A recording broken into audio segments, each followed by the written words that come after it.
మా ఏలూరు నియోజకవర్గ వైఎస్ఆర్ కాంగ్రెస్ పార్టీ తరఫున మీడియా సమావేశం ఏర్పాటు చేయడం జరిగింది. దీనిలో ముఖ్య ఉద్దేశం ఎప్పటి నుంచో ఒక సీరియల్ లాగా నడుస్తున్న లడ్డూ వివాదం. ఈ లడ్డూ వివాదం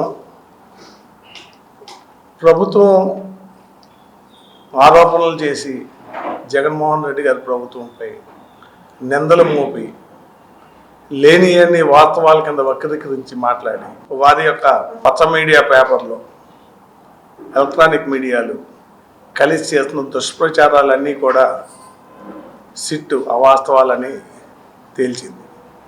అయినా దానిపై ఇంకేయో ఉన్నాయి అని చెప్పి వారు మాట్లాడుతున్నారు. జంతు కొవ్వు కానీ ఎలాంటి చేపల నూనె కానీ ఎయ్యి కూడా అందులో లేవు అని సిట్టు నిర్ధారించింది. కానీ వీరు ఇంకేయో వెజిటేబుల్ ఆయిల్స్ ఇవన్నీ ఉన్నా అన్న దానికి సమాధానం కూటమి ప్రభుత్వమే చెప్పాల్సిన బాధ్యత ఉంది. ఎందుకంటే అందులో ఏమీ లేవని నిర్ధారణ అయ్యాక కూడా ప్రతిరోజు దాని మీద వారు చేసే యొక్క తప్పుడు పనులన్నీ డైవర్షన్ కోసం ఏదో ఒక రకంగా దీన్ని డైవర్ట్ చేయడం కోసం అంబటి రాంబాబు గారిపై దాడి, అలాగే జోగి రమేష్ గారు బీసీ నాయకులపై దాడి చేస్తా ఈ కార్యక్రమాన్ని డైవర్ట్ చేయడం జరిగింది. ఈ లడ్డూ వివాదంలో జంతు కొవ్వు కలిసింది అని వీరు చేసిన యొక్క ఆరోపణపై సిట్ అదేమీ లేదని చెప్పించిన నిర్ధారణలో భాగంగా దీనికి సమాధానం చెప్పాల్సింది చంద్రబాబు నాయుడు ప్రభుత్వం. ఎందుకంటే 2024 జూన్ 4వ తారీఖు చంద్రబాబు నాయుడు ప్రభుత్వం గద్దెనెక్కిన తర్వాత జూన్ నెలలో 3, జూలై 4వ తారీఖు 4 ట్యాంకర్లు టీటీడీకి రావటం, టీటీడీ ల్యాబ్లో అవి 4 కూడా అప్రూవ్ చేసి నెయ్యిలో వాడటం జరిగింది. అప్పుడు చంద్రబాబు నాయుడు గవర్నమెంట్ వచ్చిన తర్వాత వచ్చిన కొత్త ఈఓ కానీ కొత్త జేఈఓ కానీ వాళ్ళు ఛార్జ్ తీసుకున్న సమయంలో జరిగిన కార్యక్రమం. అలాగే జూలై 6న వచ్చిన 2 ట్యాంకర్లు అదే ల్యాబ్లో టెస్ట్ చేసి అందులో ఈ కొవ్వు కలిసిందని వారు వెనక్కి పంపడం జరిగింది. అవి వెనక్కి వెళ్ళి శ్రీకాళహస్తిలోని రాఘవేంద్ర స్టోన్ క్రషర్స్ దగ్గర అక్కడ ఆపి పక్కన పెట్టి మళ్ళీ వాటిని టీటీడీకి పంపి ఆ నెయ్యి వాడటం జరిగింది. కాబట్టి ఇవన్నీ కావాలని కూటమి ప్రభుత్వం పెద్దలు చంద్రబాబు నాయుడు గారు, లోకేష్ గారు, జగన్మోహన్ రెడ్డి గారి మీద అప్పుడున్న టీటీడీ చైర్మన్లు పై ఆరోపణలు చేస్తా వారిని తప్పుడు మార్గంలో ఉన్నారని నిరూపించడం కోసం వీరు చేస్తున్న ప్రయత్నమే తప్ప ఇందులో ఏ విధమైన నిజం లేదు. దానికి భాగంగా సిట్టు దీనిపై రిపోర్ట్ ఇచ్చి వీరు చెప్పిన దాంట్లో 6/5/2005 ఛార్జ్ షీట్లో ఇన్వెస్టిగేషన్ చేసింది క్లియర్గా ఆ ఏఆర్ డైరీలో ఇచ్చింది సిట్ ఇచ్చిన రిపోర్ట్లో ఉంది. జగన్మోహన్ రెడ్డి గారిపై, వైఎస్ఆర్ కాంగ్రెస్ పార్టీపై ప్రజల్లో ఉన్న నమ్మకాన్ని వమ్ము చేయలేరు. అలాగే దేవుడిపై వీరు వేసిన ఆ లడ్డూ వివాదం అభాండాన్ని వారికే చుట్టుకుంటుంది. ఎందుకంటే వెంకటేశ్వర స్వామి పై చేసిన ఆరోపణలు ఎన్నో కోట్ల మంది భక్తుల మనోభావాలు దెబ్బతీసే విధంగా ఈ యొక్క లడ్డూ వివాదాన్ని తెరపై తీసుకొచ్చారు. ఇప్పుడు రాముల వారికి పంపిన లడ్డూల్లో కూడా అందులో కూడా ఈ కొవ్వు కలిసిందని విష ప్రచారం చేశారు. ఈ ప్రజల మనోభావాలు, హిందువుల మనోభావాలు దెబ్బతీసే విధంగా ఈ కూటమి ప్రభుత్వం వాళ్ళు చేస్తున్న ఈ ప్రజలందరూ కూడా దీన్ని ఖండిస్తున్నారు. కాబట్టి చంద్రబాబు నాయుడు గారు దీనిపై ఎక్కడైనా మీరు అసత్య ప్రచారాలు మాని వాస్తవాల్లోకి రండి, వాస్తవాల్లోకి వచ్చి లేని ప్రచారాలు మారండి. మీరు ప్రభుత్వం ప్రజలకు మంచి చేయండి. అలాగే మీరు ఇచ్చిన సూపర్ 6 హామీలు అమలుపరిచే విధంగా ముందుకెళ్ళండి. అంతేగాని అవి చేయకోకుండా ఈ ప్రజలు ఎక్కడ మిమ్మల్ని ప్రశ్నిస్తారో ఆ రోజు ఎలక్షన్లో గెలవడం కోసం ఒక మేనిఫెస్టోని మీరు రూపొందించి దాంట్లో మీరు చేసిన అవాస్తవాలు ఏవి కూడా మీరు ప్రజలకి అందుబాటులోకి తేలేకపోవటం, దానిలో భాగంగా అవి ప్రజలు ఎక్కడ మిమ్మల్ని నిలదీస్తారు అని మీరు, మీ కూటమి సభ్యులు, మీ మంత్రులు, మీ ఎమ్మెల్యేలు అందరూ కూడా ఈ డైవర్షన్ పాలిటిక్స్లో దీన్ని అంతటినీ కూడా తీసుకెళ్ళి ప్రజలు మనం ఇచ్చిన హామీల గురించి మాట్లాడుకోకుండా ఈ పక్కన ప్రతిపక్షంపై బోర్డు వేయటమే పనిగా పెట్టుకుని మీరు చేస్తున్న ఈ కార్యక్రమాన్ని మీరు ప్రజలు గమనిస్తున్నారు కాబట్టి దీన్ని ఎంతటితో ఆపమని, ప్రజలకు మంచి చేయాలన్న కోరిక మీకు ప్రసాదించాలని, మీకు మంచి బుద్ధి ఆ వెంకటేశ్వర ప్రసాదించాలని కోరుకుంటూ ఈ కార్యక్రమంలో జగన్ గారిపై అపనిందలు వేయద్దని తెలుపుకుంటూ జై జగన్, జై జగన్, జై జగన్. ఈ భారతదేశంలోనే ప్రపంచ దేశాల్లోనే ఎంతో పేరుగంచిన మన తిరుమల తిరుపతి దేవస్థానం సంబంధించి ప్రసాదాలు కానీ ఆ యొక్క దేవదేవుడు విషయంలో ఎవరు కూడా మాట్లాడలేని విధంగా ఈ 2024లో ఏర్పడిన కూటమి ప్రభుత్వం చంద్రబాబు నాయుడు గారు, పవన్ కళ్యాణ్ గారు వాళ్ళు చేస్తున్న అసత్య ప్రచారం చాలా దారుణం అయ్యి, నేను ఒకటి అడుగుతున్నా, మన భారతదేశంలోని అత్యున్నతమైన న్యాయస్థానం సుప్రీంకోర్టు. సుప్రీంకోర్టులో ఈ రాష్ట్ర ప్రభుత్వం తరఫున కానీ ఆ రోజుల్లో ఉన్న చైర్మన్స్ కానీ ప్రజాప్రతినిధులు కాకుండా మేధావులు కూడా సుప్రీంకోర్టులో కేసు వేయడం జరిగింది. దీని మీద ఇదేంటో తేల్చండి అని. సుప్రీంకోర్టు ఆధ్వర్యంలో జరిగిన సిట్ ఈ రాష్ట్ర ప్రభుత్వానికి సంబంధించిన ఇద్దరు ఉన్నతమైన అధికారులు అందులో ఉండి అందులో ఏ కొవ్వు లేదు అని చెప్పి సిట్ ఇస్తే దాన్ని అవహేళన చేస్తూ మళ్ళీ ఏదో బాత్రూమ్ కడిగే పెనాయిల్ సంబంధించిన కెమికల్స్ కూడా వాడారండి. అసలు ఏదైనా చంద్రబాబు నాయుడు గారు మీరు చాలా పెద్దవారు, మీరు రాష్ట్రానికి సంబంధించిన అభివృద్ధిలో కానీ లేదు జగన్మోహన్ రెడ్డి గారు చేసిన సంక్షేమ పథకాల మీద పోటీపడి ఇంకా ఎక్కువిస్తే లేదు రాష్ట్ర అభివృద్ధి ఎక్కువ చేస్తే బాగుంటుంది తప్ప ఇలాంటి లేని పోని దేవుడి మీద అపనందలు వేస్తూ ఈ భారతదేశంలోనే కాదు ప్రపంచ దేశాల్లో ఉన్న వెంకటేశ్వర స్వామి మీద ఉన్న అభిమానాన్ని ఆ యొక్క దేవదేవుడు కృపని హాని కలిగించొద్దని ఆ దేవదేవుడు కోరుకుంటూ ఆయనకి ఇకనైనా సరే మంచి బుద్ధితో రావాలని చెప్పని మనస్ఫూర్తిగా కోరుకుంటూ సెలవు తీసుకున్నాను. Thank you. అందరికీ నమస్కారం అండి.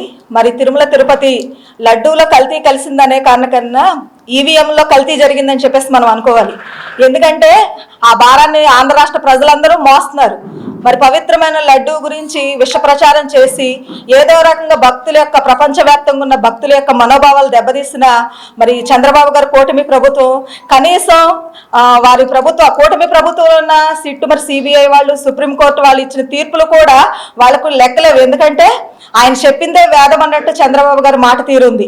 మరి అటువంటి దర్యాప్తు సంస్థలు ఇచ్చినా కూడా మరి నిజాలు కావు, అవి కూడా అబద్ధాలని చెప్పేసి మళ్ళీ కొత్త విషయాన్ని ఒకటి తెర మీద తీసుకొచ్చి బాత్రూమ్లకు అడిగే పెనాయిల్ కలిసింది, అందులో ఇది కలిసింది అని చెప్పేసి మళ్ళా ఒక విష ప్రచారాన్ని ప్రజల మనోభావాలను దెబ్బతీస్తున్నారు. ఆయన ఆ విషయం ఆయనకు అర్థమవుతుందో లేదో, ఆయనకి మరి ఆయన వయసుకి ఏమన్నా మరి వయసుకి తగ్గ మాటలు కూడా మరి మాట్లాడడం అనేది చంద్రబాబు గారు చేయట్లేదు.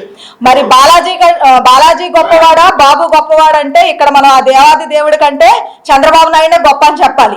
ఎందుకంటే మరి ఆ దేవుడి యొక్క మనోభావాలను దెబ్బతీసే విధంగా, ఆయన యొక్క భక్తుల మనోభావాలను దెబ్బతీసే విధంగా మరి ఆ లడ్డూలో కల్తీ జరిగి ఇలా జరిగింది అలా జరిగింది అని చెప్పేసి ఇంకా విష ప్రచారం చేస్తున్నాడు. ఎందుకంటే బాబు గారి చేతిలో పోలీసు వ్యవస్థ సంస్థలు అన్నీ ఉన్నాయి కాబట్టి ఆయన ఏదన్నా చెల్లుద్ది. మరి దేవుడు చేతిలో ఏమి ఉండవు కదా, దేవుడు పైన ఎక్కడో ఉన్నాడు, మరి దేవుడి చేతిలో ఏమి ఉండవు కదా అన్న ఇదితో దేవుడి మీద భయం అనేది కూడా కనీసం కూటమి ప్రభుత్వంలో నాయకులకి అనేది లేకుండా పోయింది.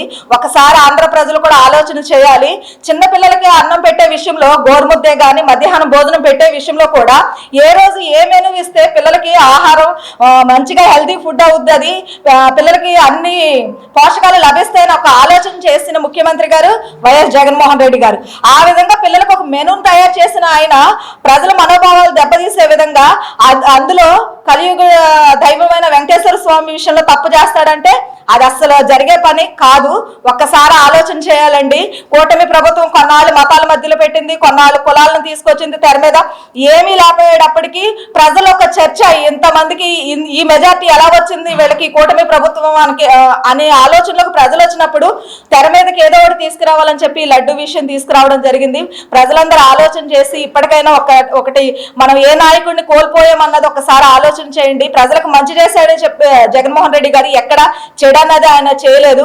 మరి అందరికి ఆడవాళ్ళకి అమ్మఒడే కానీ సున్నా వడ్డీ కానీ ఇప్పటికీ ఫీజు రియంబర్స్మెంట్ పడక పిల్లలకి తల్లులు ఎంతో ఇబ్బంది పడుతున్నారు. ఇవన్నీ ఆలోచన చేయకుండా రాష్ట్రాన్ని అప్పులు పాలు చేసేసి అప్పులు తీసుకొచ్చి ఎక్కడ పెడుతున్నారో ఏం చేస్తున్నారో కూటమి నాయకులు జోబులోకి వెళ్తున్నాయి తప్పనిచ్చి ప్రజలకు సంక్షేమం ఇచ్చాము, మేము ఫలాంది చేశాము, ఇచ్చిన హామీలు సూపర్ 6 లో ఇన్ని అమలు చేశాము, ఇంకా ఇన్నునే అని చెప్పుకొని పరిస్థితి ఒక్క నాయకుడికి కూడా లేదు.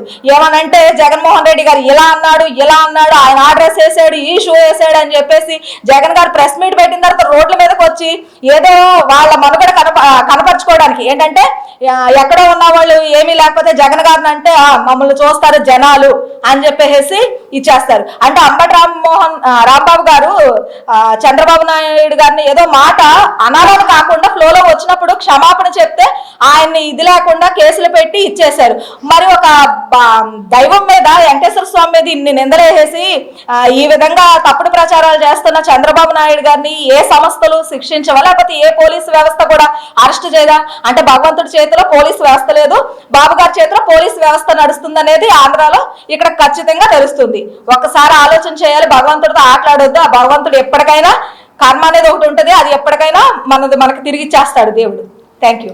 ఈరోజు వైఎస్ఆర్ కాంగ్రెస్ పార్టీ ఏలూరు నగర ఇన్ఛార్జి గవర్నర్లు మావులపల్లి జయప్రకాష్ గారి యొక్క ఆధ్వర్యంలో ఈ ప్రెస్ మీట్ కార్యక్రమం ఇచ్చేసినటువంటి మీ అందరికి కూడా నా హృదయపూర్వక ధన్యవాదాలు తెలియజేస్తూ, భారతదేశంలో తిరుమల తిరుపతి దేవస్థానానికి ఒక పవిత్రమైనటువంటి ఇది ఉంది. ఆ వెంకటేశ్వర స్వామిని మరి అందరూ కూడా పూజిస్తారు, గౌరవిస్తారు. ఆయన దయవల్లే ఈ భారతదేశంలో చాలామంది హిందువులు మరి దేవుడు కాపాడటం వలన, మరి ఆయన కృప వలన అందరూ కూడా క్షేమంగా ఉన్నారు.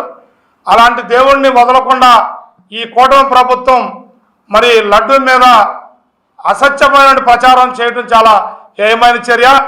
చంద్రబాబు నాయుడు గారు కానివ్వండి, లోకేష్ గారు కానివ్వండి, అలాగే మరి పవన్ కళ్యాణ్ గారు కానివ్వండి, ఇలాంటి పనికిమాలిన పనులు మానుకోకపోతే మరి ప్రజలే బుద్ధి చెప్తారని చెప్పి మేము చెప్తా ఉన్నాం.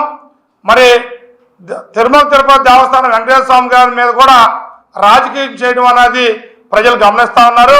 అయ్యా మేము ఒకటే కోరుతున్నాం, మీరు సంక్షేమాన్ని అభివృద్ధిని పక్కదోవ పట్టించి మరి లేనిపోయిన నిందలో జగన్ గారి మీద వేయటం అనేది చాలా హేమైన చర్య. మేము ఒకటే కోరుతున్నాం, మీకు చిత్తశుద్ధి ఉంటే సూపర్ 6ని అమలు చేయండి. సూపర్ 6 అమలు చేయకుండా తొంగలో తొక్కేశారు. ఈనాడు ఈ రాష్ట్రంలో పరిపాలన అంతా శూన్యంగా ఉంది. మరి ఎక్కడ పడితే అక్కడ అరాచకాలు, మరి రౌడీజం, గూండాయిజం పేటరేగిపోతా ఉన్నాయి. మరి ప్రశ్నించే నాయకుల మీద తప్పుడు కేసులు బనాయించి జైలు పంపిస్తా ఉన్నారు. ప్రశ్నించే నాయకుల ఇళ్లపై దాడులు చేస్తా ఉన్నారు. మరి చాలా హేమైన చర్య. భారత రాజ్యాంగ నిర్మాత డాక్టర్ బాబాసాహెబ్ అంబేద్కర్ యొక్క రాజ్యాంగాన్ని తొంగలో తొక్కి మరి రెడ్ బుక్ పాలన మరి మీరు అందిస్తా ఉన్నారు. మరి దీన్ని మానుకోవాలి. వైఎస్ఆర్ కాంగ్రెస్ పార్టీ రాష్ట్ర వ్యవస్థాపక అధ్యక్షులు జగన్మోహన్ రెడ్డి గారిపై ఎన్ని నిందలు చేసినా ప్రజల హృదయాల్లో చెరగని ముద్ర వేసుకున్న నాయకుడు మరి జగన్మోహన్ రెడ్డి గారు. వైఎస్ఆర్ కాంగ్రెస్ పార్టీ మరి అనేక సంక్షేమ కార్యక్రమాలు చేపట్టి మరి జనరంజకన పాలన అందించి మరి ప్రజల హృదయాల్లో చెరగని ముద్ర వేసుకున్నటువంటి నాయకుడు జగన్మోహన్ రెడ్డి గారిపై తప్పుడు ప్రచారాలు చేస్తే వైఎస్ఆర్ కాంగ్రెస్ పార్టీ చూస్తూ ఊరుకోదని చెప్పి ఈ కూటమి ప్రభుత్వానికి హెచ్చరిస్తూ తెలియజేస్తా ఉన్నాం. Thank you all. మీ ఏలూరు మరియు జంగారెడ్డిగూడెం చందన బ్రదర్స్ లో సప్తపది వివాహ కలెక్షన్స్, ఆకాశ పందిళ్లు, భూలోక సందళ్లు, శ్రీరస్తు పెళ్లిళ్లు, శుభమస్తు నూరేళ్లు అంటూ మీ ఇంట వివాహ వేడుకలకు శ్రీకారం చుట్టుకుంది చందన వారి స్వర్ణ వస్త్ర వైభవం. సప్తపది కలెక్షన్స్ తో నవవధూవరులకు స్వాగతం. నిశ్చితార్థం నుండి కన్యాదానం వరకు కాంజీవరం నేతకారులచే రూపుదిద్దుకున్న వేవేల వర్ణాల పట్టుచీరలు అప్ టు డేట్ కలెక్షన్స్ తో డిజైనర్ సారీస్, ఫ్యాన్సీ సారీస్, పెట్టుబడి చీరలు, ladies churidars, dress materials, ghagras, gents suitings and shirtings, men's branded readymades, complete kids wear collections. Market కన్నా ఖచ్చితమైన తగ్గింపు ధరలు. మా జ్యువెలరీ విభాగంలో బంగారు ఆభరణాలపై అతి తక్కువ తరకు మజూరీ లేదు. మా పట్టులో పవిత్రత, స్వర్ణంలోని స్వచ్ఛతతో మీ బంధమవుతుంది మరింత అపురూపం, ఆనందదాయకం. Chandana brothers jewellers and textiles, main Bazar, Eluru మరియు కొత్త బస్ స్టాండ్ ఎదురుగా, జంగారెడ్డిగూడెం.